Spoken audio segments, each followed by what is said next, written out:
अस्सलाम वालेकुम। अबरार रशीद आपकी खिदमत में एक मरतबा फिर हाजिर है। और अगर अभी तक आपने मेरे चैनल को सब्सक्राइब नहीं किया या पहली मरतबा देख रहे हैं तो इसे सब्सक्राइब कर लें और जो बेल आइकन है उसको ज़रूर प्रेस कर दें। आपका बहुत बहुत शुक्रिया।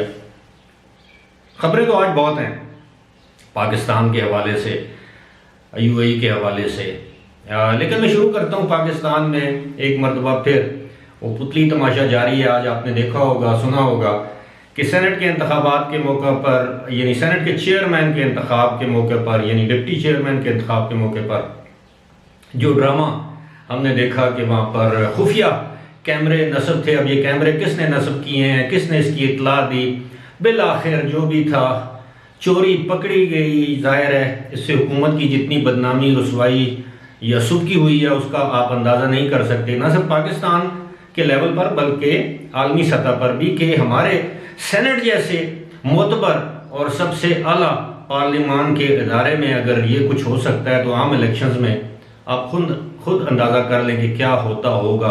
मेरा ख्याल है इस पर जितनी कम बात की जाए उतना ही कम है, उतना ही बेहतर है। बहरहाल आते हैं अपने रूटीन के मौज़ूआत की जानब। तो यूएई ने 10 अरब डॉलर की सरमायाकारी का ऐलान किया है। बहुत बड़ी सरमायाकारी है, 10 अरब डॉलर, वो तकरीबन कोई 36 अरब दिरहम ये अमाउंट बनती है। और इस सरमायाकारी के हवाले से मैं आपको बताऊंगा एक इंतहाई तशवीशनाक खबर है पाकिस्तान के हवाले से कि पाकिस्तान में कोरोना वायरस की जो वबा है उसकी तीसरी लहर के चर्चे हैं, इम्कानात हैं, खदशात हैं। और तिबी माहिरीन का ये कहना है कि इस वायरस जो मौजूदा इसकी जो किस्म है इससे मज़ीद केसेस बढ़ेंगे, मज़ीद खुदा न खास्ता हलाकतें होंगी। अल्लाह ताला रहम करे। पता नहीं अभी तक तो हम दूसरी वबा से अच्छी तरह निमट नहीं सके, तीसरी वबा से क्या सूरत हाल होगी, ख़ास तौर पर पंजाब और सिंध में। अब आते हैं यूएई की सूरत हाल। यूएई में गुज़श्ता 24 घंटों के दौरान 9 अमवात वाक़ हुई हैं कोविड-19 की वजह से और 2250 अफराद में मज़ीद तस्दीक हुई है। अब कोरोना वायरस से इंतकाल करने वाले अफराद की तादाद होगी 1378, यानी 1378। दूसरी जानब अच्छी खबरें ये हैं कि वैक्सीनेशन का अमल तेज़ से तेज़ तर किया जा रहा है। लेकिन असल खबर जो है वो मैं अब आपको दूंगा, वो ये है कि अब एक तरह से पूरी दुनिया में, अब आप अंदाज़ा करें कि दुनिया भर में ये बहस छिड़ गई है कि कौन सी वैक्सीन बेहतर है, कौन सी नहीं है। ये ऐसे ही है जैसे हमारे यहाँ अब गर्मियों का सीज़न आ रहा है तो आप देखते हैं कि टेलीविज़न स्क्रीनों पर मुख्तलिफ ख़वातीन के मलबूसात, ख़ास तौर पर लॉन, जिसे आम लोग लॉन भी कहते हैं, उसका सीज़न आता है तो फिर हर कंपनी बढ़ के कहती है कि जी मेरी लॉन खूबसूरत है, मेरे कपड़े ज़्यादा दीदा ज़ेब हैं, पायदार हैं, खूबसूरत हैं, सस्ते हैं, ज़्यादा दिलकश हैं।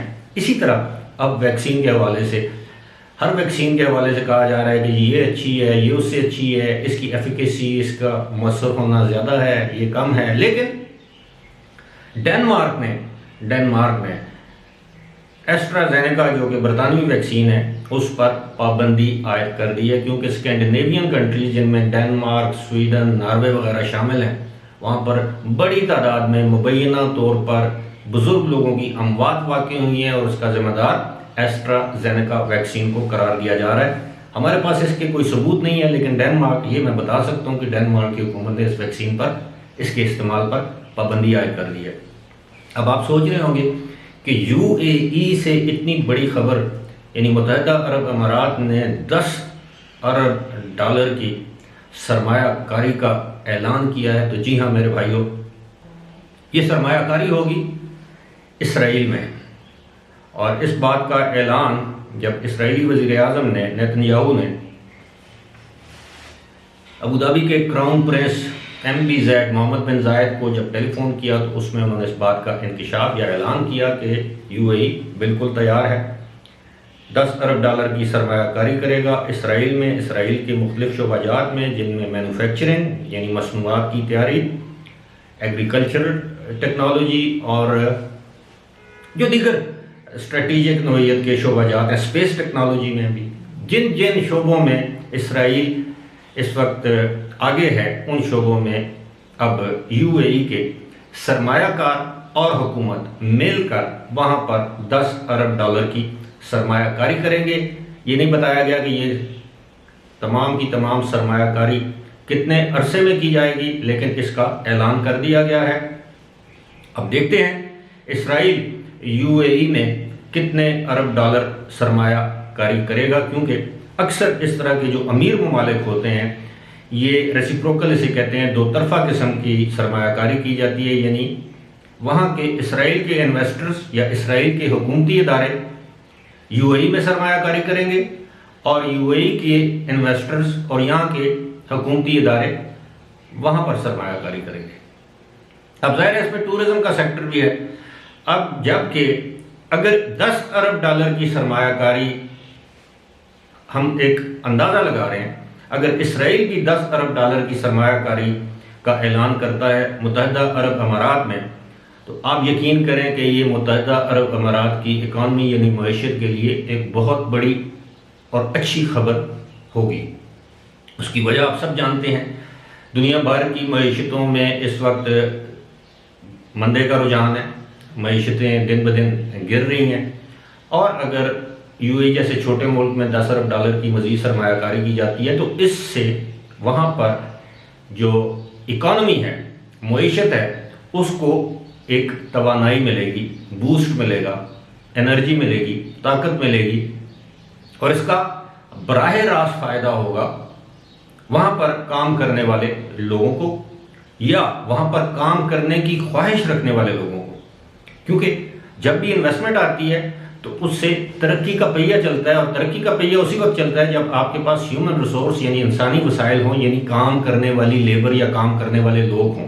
तो इससे ज़ाहिर होता है कि इससे रोज़गार या मुलाजमत के मज़ीद मौक़े पैदा होंगे, जो कि बहुत अच्छी खबर है। क्योंकि इस वक्त पूरी दुनिया में, मैंने जिस तरह पहले आपको बताया कि सरमायाकार दूसरे ममालिक में सरमायाकारी करने से गुरेज करते हैं। उसकी बड़ी वजह यह है कि उनको ये नहीं पता कि कल उनके साथ होगा क्या। लेकिन जिस तरह अपने कवानीन में यूएई की हुकूमत ने हाल ही में तब्दीलियाँ की हैं, उसका बड़ा मकसद ये था कि गैर मुल्की सरमायाकारों को यहाँ पर राग़िब किया जाए, 100% उनकी कंपनियों की ओनरशिप उनको दी जाए, उनको सिटीज़नशिप ऑफ़र की जाए, उनको 10 साल का गोल्डन वीज़ा ऑफ़र किया जाए, उनको दीगर मराहत जो हैं वो दी जाएं ताकि वो उनका रुझान यूएई की जानब हो, यहाँ पर वो राग़िब हों और मुस्तकिल बुनियादों पर सरमायाकारी, इंडस्ट्रियलाइजेशन जिसको हम सनती पहिया कहते हैं, यानी सनतें भी यहाँ पर कायम हो, और यूएई की डिपेंडेंस जो है, इन्हिसार जो दूसरे ममालिक पर है, वो कम से कम तर हो। मेरा ख्याल है ये एक तरफा ट्रैफिक नहीं होगी कि सिर्फ यूएई वहाँ पर इन्वेस्ट नहीं करेगा, वहाँ से भी इन्वेस्टमेंट यानी इसराइल से भी इन्वेस्टमेंट यूएई में आएगी, जो कि मेरे समझ के मुताबिक एक अच्छी बात और अच्छी खबर है। फिलहाल इसी के साथ मुझे दीजिए इजाज़त। खुदा हाफिज़।